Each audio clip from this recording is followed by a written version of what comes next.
many of you ever heard of Billy Graham? Billy Graham died the other day. And then I finally got an understanding of what he was saying.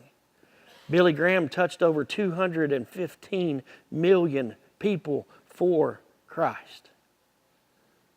Do you think it was because Billy Graham was on his own mission to serve himself? Do you think Billy Graham knew the God that he was praying to?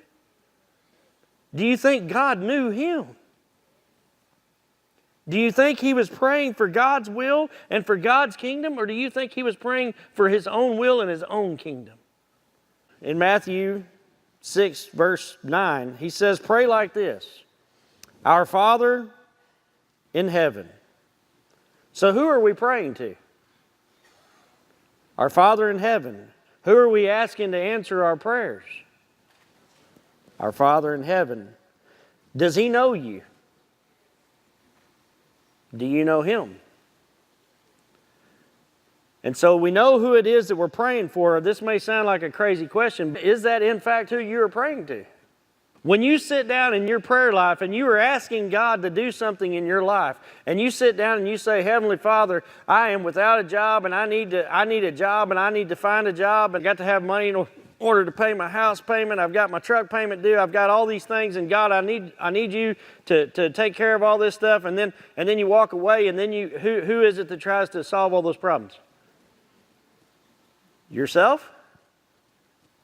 Who are you praying to? I want you to go with me over to the book of Romans, chapter 12. And so, dear brothers and sisters, I plead with you to give your bodies to God because of all that He has done for you. Let them be a living and holy sacrifice, the kind He will find acceptable. This is a true way to worship. Don't copy the behavior and customs of this world, but let God transform you into a new person by changing the way that you think. Then you will learn to know what God's will for you is, which is good and pleasing and perfect. Don't copy the behavior and customs of this world. What does this world teach us? This world teaches us that it's all about you. It's all about how you feel.